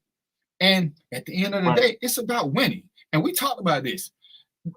The debate from a political standpoint sucked. But from an image standpoint, Harris more than stood her ground, and she proved. Oh, yeah, Harris whooped his ass. Yeah, optics, she destroyed him. and she proved the most basic thing. And this is not sexist, but it is what it is. Fellas, how do we lose most arguments? We don't want to admit it, but we become overly emotional when accused of something and we storm off. That's what he did. That's how you know who controls the relationship. Who storms off and start calling names. She shook her head a couple of times. She overtalked a couple of times, but she kept that smile. And you know, I tell people all the time, I love to fight. You know who the best fighters are? People who smile at you while they're beating you, because you're getting upset and instead of smiling. So it aggravates you, so you can't stay focused because you want them to get as bad as you. But she kept smiling. And she did what she was supposed to for that event. Had it been a true political event, she could have been challenged. What one of the dudes said. It took him 86 minutes to hit the immigration policy, which could have hurt her had he gone into that. But he was so busy wanting to defend crowd size and whether they paying people. That should have told us all we need to know whether or not he's presidential. Because all you got to do is change the subject on him and he going to get rattled because he has the most people ever. He needs all these accolades to get his hard on. Without a hard on, he ain't shit. That's what I was telling my boy. I was saying, tongue in cheek, of course, that Trump needed a black male debate coach because there is nobody that is not black that is formidable to debate a black woman who knows what the hell she's talking about. Black men have to experience that every day of our lives. So Trump didn't stand a chance dealing with a black woman who was on her shit, who had a plan, who had a strategy, and who could not match him wit for wit, but outmatch him. Like there was a clear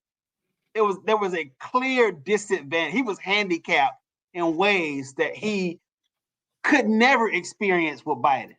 He could never, even Obama to a degree, he could, and I'm not saying he ran against Obama, but even there is no other, that is, Kamala Harris showed up and pulled from the tradition, the rhetorical tradition of Black women. And if there was any question of her identity, how she presented in that debate was, I think, proof positive that she at least has a heavy cultural context for what it means to be a Black woman in a professional setting, facing a white being in a white male dominated field, and how she has to maneuver. She maneuvered with ease in that debate. If she had done it any differently, that is the only time I would have questioned her blackness. You can't be Black and not be able to handle this white boy. But anyway, we're gonna go into the next one. But Gabby should have taught Trump how to say yes, dear. See, we've learned that phrase. When it's getting heavy, we just say yes, dear. Let it go. Right. See, when Trump would ever say yes, dear, she would have had to change topics, but he couldn't do it. So we're gonna pick up on we're gonna do some more stuff later, but we're gonna go on and get into the Super Bowl. You know, football season just started, and I see again some of you colors is mad about this Kendrick Lamar versus Lil Wayne, and I'm a Lil Wayne guy. I don't like Kendrick Lamar, but I'm a Lil Wayne guy. But this is more along the lines of my unicorn millennial. So I'm gonna let him go on and bring this to us and get us there. See, this is why I'm passing the torch. I ain't selfish. I ain't great. I don't need all of it. Do your thing. Do your thing, sir. No, so for those who don't know, Kendrick Lamar just got slated to as the halftime performer for the Super Bowl next year, which will be hosted in New Orleans, and people are in an uproar about it because they feel like Lil Wayne, who is kind of the ambassador for all things hip hop in Louisiana, of course, hip hop fans know that Lil Wayne is okay. So let me just. So my personal bias, and that could be, it is biased, but I can also, I think I can speak objectively that Andre 3000 is the greatest MC that ever breathed air.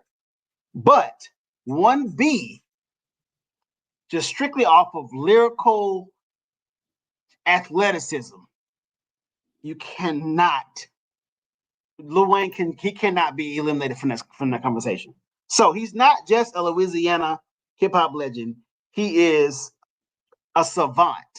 He is the emperor of the triple entendre.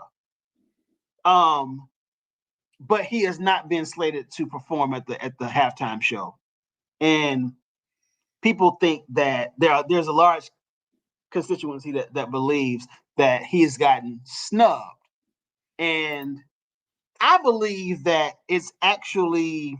So let me just say this. To your point, I don't want to see Kendrick Lamar perform at the halftime show. So traditionally, the debate has been between Kendrick Lamar and J. Cole. They're kind of like the Malcolm and Martin of hip hop. Here's my assessment of Kendrick Lamar versus J. Cole, and then I'll do my assessment of Kendrick Lamar versus Lil Wayne. Kendrick Lamar knows how to bring you into his world. J. Cole knows how to come into your world. When I listen to a Kendrick Lamar album, I need to have a therapist on standby. When I listen to J. Cole, I could probably be inspired to write a book about my life. If we are so I say that and I say that Kendrick Lamar he's a Pulitzer Prize winner. He's never dropped a non-classic album. So, he is millennial goated. I will definitely say that. He's goated, the goat of goats. I don't want to see him at a halftime show though. It would be like as much as I support Cornel West, and I'm voting for him for president, I also don't want Cornel West to MC like my New Year's party. You know what I'm saying? Like there's a time and place for everything. I don't want it. That being said, I believe that the support of Lil Wayne is that I don't believe Lil Wayne has earned the support of Black folk. And like I said, I see everything through the lens of race. I don't care how it looks. I get how it could be off-putting. I get how it could be irrational in some minds, but I see things through the lens of race. For me, Lil Wayne's position on the Black Lives Matter movement, 2016, although he is goated as an MC god, he does not deserve our energy. We do not need to champion. Number one, he's a millionaire. Like I've never understood the idea of non-millionaires defending, protecting millionaires. It's just weird to me. But let's, all things notwithstanding, I don't believe that, because we can look at Dave Chappelle and say, okay, if there was a celebrity millionaire to support based on their track record in our community, Dave Chappelle would be one of those guys. Lil Wayne's position on police reform and the Black Lives Matter movement, which I don't think he gave much thought to even give the response that he had, does not warrant any kind of debate on whether or not he should be the representative of Louisiana or New Orleans in the Super Bowl. On top of the fact, and this is a critique that I read someone read on the internet a couple days ago. It speaks to this idea of like branding and how when you make a catalog that is entrenched in certain things, whether it be recreational drug use, some forms of soft to hard forms of misogyny. In Lil Wayne's case, soft to hard forms of colorism. All the things that make Lil Wayne, compelling, but also make Lil Wayne, from a lyrical standpoint, polarizing. When you try to cash that check in, when you're 20 years into the game on a stage like the Super Bowl, which by and large has been a safe space for safe artists. We've had some edgy artists, kind of come along. Like last year we had Dr. Dre, and that was cool. Some folks I think they were kind of a prisoner of the moment and said that was the greatest halftime performance ever. And I'm like, if your last name is not Jackson, or you don't go by the moniker Prince, please get out of my face with Dr. Dre being the greatest halftime performance of all time. But the bottom line is Dr. Dre his catalog supported the platform. It supported the audience. Lil Wayne's platform, his catalog does not. We don't want to hear Lollipop at the halftime show. We don't want to hear, Make It Rain at the halftime show. It's not. It speaks to this idea that like there does become a drawback as an artist when you kind of drill down on these on certain themes that do not have a more mass appeal. I say that also I can also say that and then divorce myself from that and say from a pure entertainment standpoint, I don't want to hear Kendrick Lamar give the ballad or bullet speech in hip hop form at the halftime show. like I don't want to do it. But then there's this kind of overarching thing, which is that Jay-Z is like the puppet master behind all of this.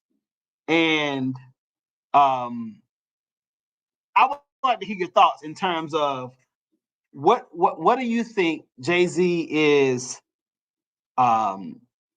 really responsible for? I know he has the relationship with the NFL, and he's kind of been, we'll say, the club promoter, the bookie for halftime performances for the last maybe 2 or 3 years. But how involved do you think Jay-Z has been in this process?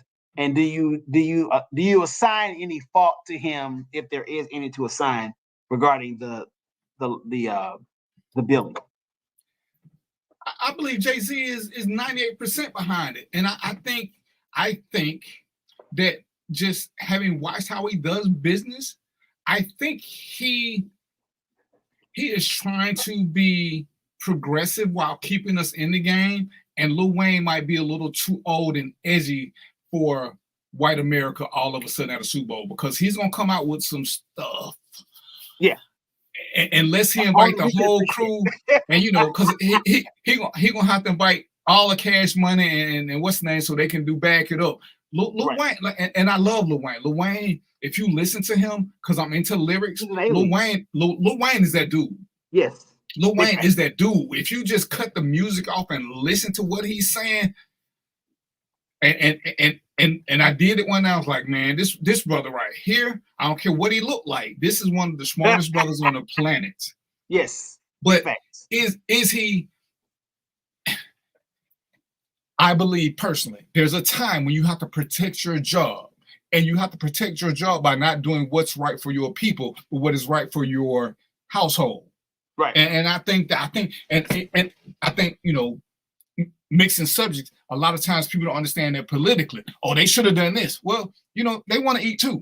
And most of us want to eat for more than 3 years. We want to eat for a long time. So sometimes you have to make a long-term investment, which means, as my dad said, sometimes it's about what makes you feel good, not versus what's right. And then sometimes you got to do what's right versus what make you feel good. This was, to me, it was the wisest decision.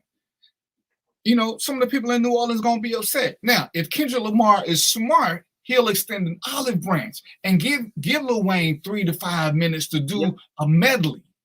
Yeah, that'd be dope. But give him a medley. That way he can't do one song that's going to offend a whole lot of people all at once and get Jay-Z sent back to doing music.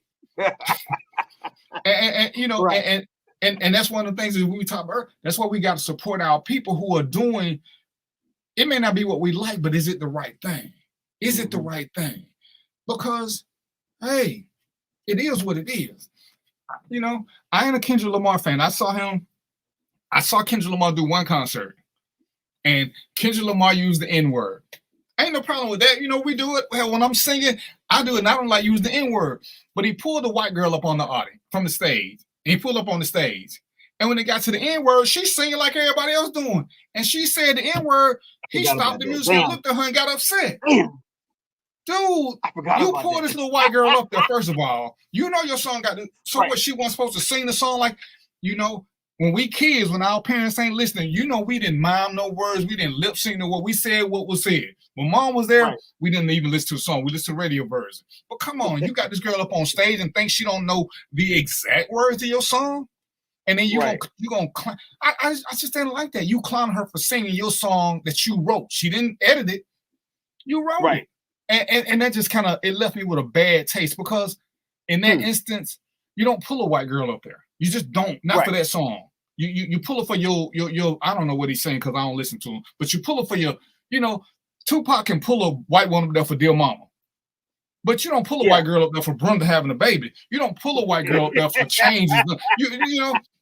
Come on. So, but yeah, I think it was a wise choice. I think, and Jay-Z is smart. He's going with local talent wherever the Super Bowl goes. He ain't bringing in a bunch of outsiders. Let's see who's here. Let's see. I didn't like some of the people they picked for Atlanta. I think Jermaine Dupri should have had a bigger thing, but I understood actually ain't been in Atlanta under him. But that's what you do. You get the locals involved, and you can show how you helping the community. I think it's a wise decision. Now the upsetness, the album, the history ain't the same. Lil Wayne still got it. Even when he was doing Skip Show, he coming up with stuff. The brother's he's a genius. Yeah, I mean, I think that to your point about Jay-Z is a capitalist, and I know he said before that, people refer to him as a capitalist the way you refer to a black person as an N-word. But I don't mean it from that standpoint in this context. I believe that Jay-Z made a business decision, and that is absolutely on brand for Jay-Z to make a business decision. I don't think I don't think this is a good choice from a purely entertainment standpoint, but I absolutely understand why Lil Wayne is not the GOAT. Like, Louisiana is just not known for. So Lil Wayne had to be such an alien, like coming from Louisiana, and the brand that Louisiana is not Atlanta when it in terms of like, okay, there's an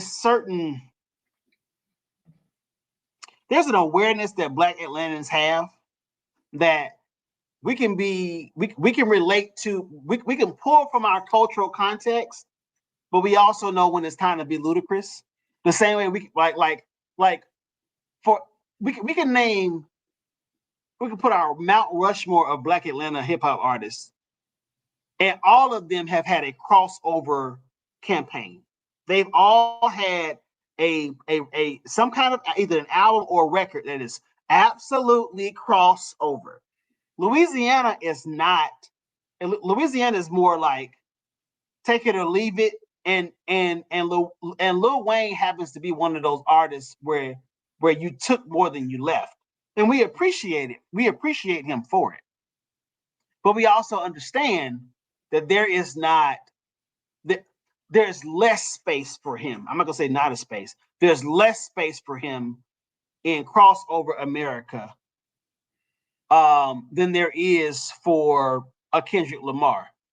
And so from that standpoint, I could understand the business kind of, consideration that went into that. I also think that Kendrick Lamar, now that we look back on it, I think Kendrick Lamar performing last year under Dre's set was kind of a soft launch, right? But here's who we're not talking about. Now, this year's probably been the worst. So there are two people this year who probably had the worst year of their lives. It is Diddy and Drake.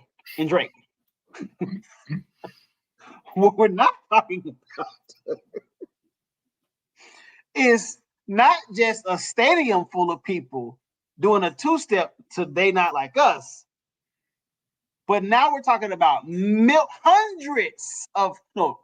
of millions of people that will now be two-stepping at the same time to They Not Like Us. So whereas Drake could have taken the rest of the year off, which I would, if I was close to him, I would advise it, just kind of lay low. Now he got to hit reset come January, February, because what we also know is that Kendrick Lamar he's low on dance music, but that They Not Like Us, that's a bop. And we might be tired of it, but we know how white folks are. They always get stuff late. So the Super Bowl is going to be the first time a lot of them folks hear They Not Like Us. So just imagine if you're Drake and you're thinking that, okay, I took the rest of 2024. I took it off, took some time to myself, regroup. I prayed, I meditated, I fasted. And you gotta experience this entire wave of, new fans is gonna come that will assuredly come from a halftime performance. And Kendrick Lamar wins again. And so when people going back to the conspiracy theories that are in play as far as Jay-Z's, kind of puppeteering when it comes to deflecting from his own kind of misgivings. It's gonna be another bad year for Drake. And I'm not a Drake apologist, by the way. I'm not. I'm not a Drake apologist. I do appreciate his catalog. I got a couple of Drake songs on a couple of playlists. But I'm just saying, if I were Drake, I want all this shit to go away. like I want it all to go away. He's been making phone calls and calling in favors for artists who were Kendrick Lamar sympathizers who performed in Canada, and he's been making phone calls to get them, to pressure them out of performing in Canada. But he ain't gonna be able to do a damn thing about a Super Bowl, and so he's gonna have to relive the trauma of the last 4 or 5 months. all And over again. if he was a businessman, he'd go on and extend that olive branch and say, "Hey, man, let's do a versus on the Super Bowl." That would be crazy. That would be crazy. Take them lumps, but get promoted. I mean, yeah. But that's what we gotta. That's what we gotta learn a little different. How to move a little different. Right. Hey man, let's do this. We can keep this battle going for 3-4 more years if we join the Super Bowl, because now we gonna get mainstream America involved in what's going on. We can make this work for both of us. And but that's the business. Yeah. Yeah. But I'm like I said, man, I'm from that era where Prince and the Jacksons did their thing.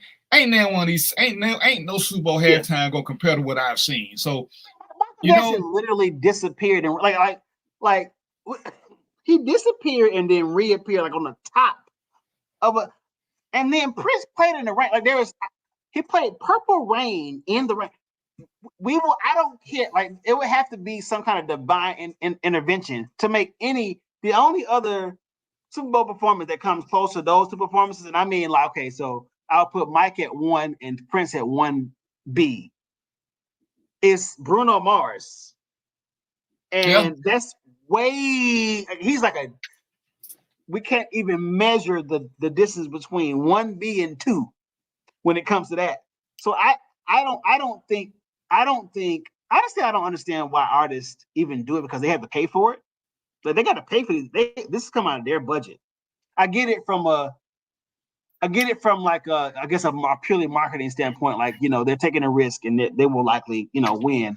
But I guess on a fundamental level, I don't think that Lil Wayne is. I don't think Lil Wayne wants our. I don't think Lil Wayne cares that we even have a discussion about it. I don't think he cares.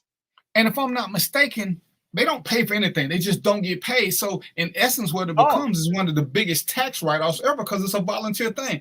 They get everything they want is taken care of. They just don't get, they get to ask for limos and everything. They just can't get no money.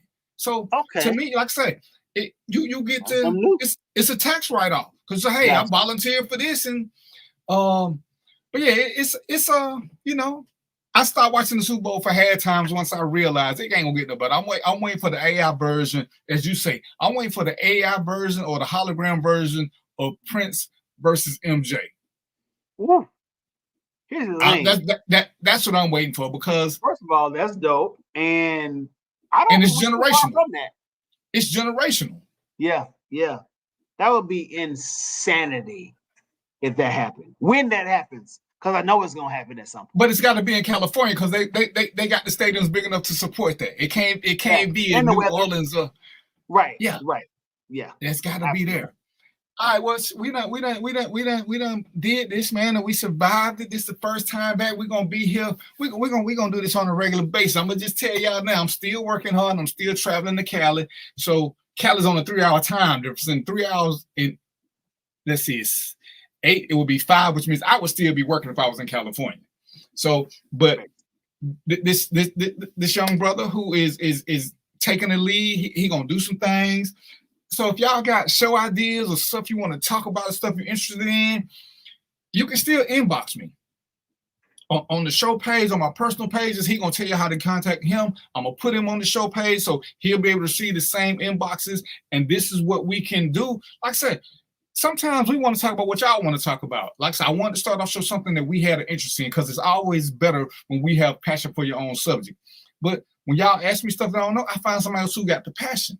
Like I said, I got a passion now for knowing politics. So I reached out to people who knew politics better than me, who could explain to me without trying to over talk me and use big words that I got to keep saying what that mean, what that mean, what that mean. I want somebody who speaks plain English. Treat me like a third grader with a lisp. Right.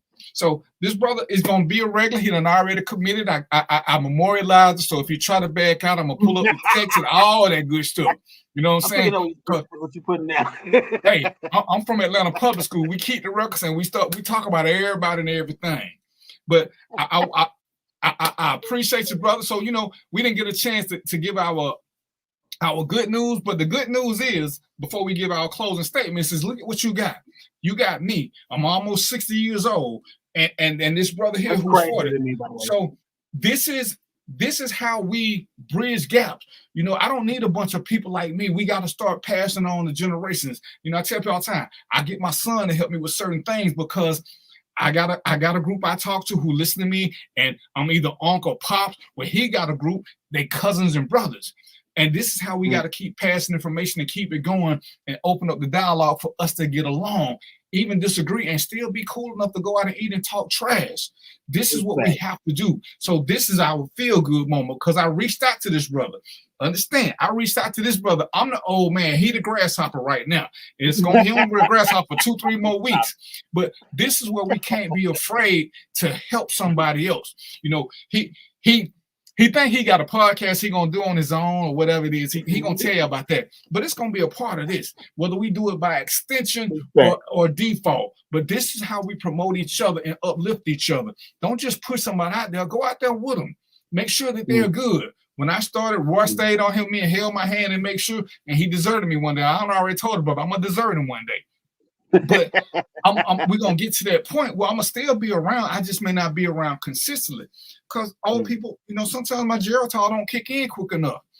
So, but this is what I really need for y'all to understand. I'm just saying, I need for y'all to understand. It's okay to work with each other. It's okay sometimes to submit and let somebody else run something while you're there. We can co-op all the time. You don't have to lead all the time. Don't let that machismo and testosterone get in your way. Just find some people who you can work with, who can educate you and bounce off each other. This is how you become a smarter, better person. Not surrounding yourself with like-minded people who think like you. Surround yourself with people who want what you want. And if excelling is what I want, excelling, whether it's financially, mentally, or physically, I want to get better. So I need to get people who got that same mindset. So inadvertently, we can teach each other along the way without making each other feel bad. So this is what we do. So this is our feel-good moment. You got two black men who come from two different generations working together, agreeing and disagreeing. And guess what? We still going to be cool as hell. Absolutely. So that's what I want y'all to walk away from this with. We're going to do this. Like I said, the plan is to do it every Wednesday. One of us, both of us, gonna try to be here all the time, but one of us is gonna be here. We're gonna keep this show rolling, and we're gonna make it roll till the wheels fall off. So that was mine. A turn into it. I'm gonna let you do your thing, Theo. Give us some parting words. Give us something to go with to next Wednesday. Everything is in you. Not in you. It is in the people that are close to you. And this is an example of that. I was sharing with my fiance earlier tonight. I was saying that DVP spoke to the person that is always. I'm always. I think that things have to roll out a certain way. And to your point about my Chasing Huxtable podcast that I've been launching for 3.5 years. I am pleased that you drug me out of that analysis paralysis, where I'm just like, okay, I got to put this in place and that. I got cups, I got the merch, I got the things, everything but the thing. And so, so this is a testament to myself that everything I need is in me, and that everything that I don't think I have, that I haven't presently identified, is in the people that are around me who support and love me. And so from that standpoint, brother, I appreciate you, respect you, love you tremendously. Thank you I also share with my fiance that you tell me things I don't want to hear. And I ain't talking about politics. You tell me things I do not want to hear, but I need to hear them. And it resonates with me. I'm the oldest of 8 from both of my biological parents. I've never had an older sibling, so I've always kind of like quietly been. I guess I've quietly desired an older sibling, and I'm not going to put you in that place, but I get that. That's the energy. That's our dynamic. You big bro to me, man. And so thank you for this. Thank you for like believing in me in ways that you don't even know. I don't even really believe in myself. But this is just reassurance of that, man. And sky is the limit. Thank you, Roy, for setting everything up. And hey, man, I'm looking forward to what's in store. So salute to everybody that's chimed in, like, share. Chasing Huxtable is a concept / soft lunch. If you want to follow me on IG, which I don't even really take my Chasing Huxtable IG like that, but if you want to follow me on IG, that's perfectly okay. It is on Facebook as well. That's a totally different kind of lane. I'm not gonna say totally different because we'll probably touch on some issues, some of the subject matter here. But either way, it all goes together and it all works together. So looking forward to more, man. And thank you. All right, and we got Roy here. If you got some parting words to talk about my JBN, because I forgot it because we got so into it. Because I want y'all to pay attention to my JBN because we are unapologetically black in nature. Not that we discriminate against nobody, but we're unapologetically black, and we're gonna push a black agenda and pick a mountain and pick a lead to climb up the mountain with. Because we gonna do it, whether you with us or not. We gonna do it. Go ahead, boss. Do your thing. Hey, look, I just want to stop in and say I thoroughly enjoyed the young man. I will be calling you. I got your information. So we got a few things that we'll be jumping on, but all I'm going to say right now is that we're working on some stuff. Just stay tuned. Hopefully we'll have some news real soon for everybody. And it's time for the resurgence to begin. I'll just put it that way. Facts. And this is dope because I'm in that like mini generation. So like I'm a millennial technically, but I'm like Gen X adjacent. And so I've always gelled with Gen X. I've always gelled probably more with Gen X than like probably younger millennials. So I've always felt like quietly that like part of my purpose, mission in life is to be a bridge between the generations, particularly the ones that like my parents are a part of and my generation, because there's so much wisdom that gets lost. And we have so much in common. We have way more in common than we know. And the things we don't have in common, we can still learn so much from each other if we just have the dialogue. So like there's a whole, there's an extended network of Gen X, like young Gen X, geriatric millennials, quote unquote, and like even some Gen Zs.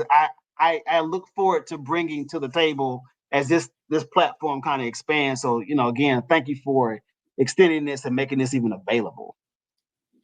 And I don't think it was an extension. I think it was a demand, and you just acquiesced because you didn't want me to have a heart attack and be blamed for my death. So we're gonna. You are law enforcement. You can't kill a man with your variance. That all factors in. How will we make it happen? We're gonna make it happen, and we're gonna get Roy here because he's a what's the thing when you go political science major? So he gonna be in here for some of the stuff too, because Roy got me to paying attention to the Voting Rights Act, and because I never knew about that. But right. I said when you talk to the right people, you get educated whether you want to or not, right. And that's always a good thing. That's always a good thing because it makes you a little bit smarter, makes my job a little bit harder. I got 4 screens up just in case people want to start giving me stuff. I'm fact checking real time. So, but we're gonna do this again right. in 6 days and 22 hours, or 21 hours and 56 minutes and some change, something like that. But I appreciate everybody who spent some time. We're gonna get this up and rolling, and we're gonna do what we do. Again, thank you. And I ain't got my drink, but y'all know what it is. Peace, popcorn, and chicken grease, and we out.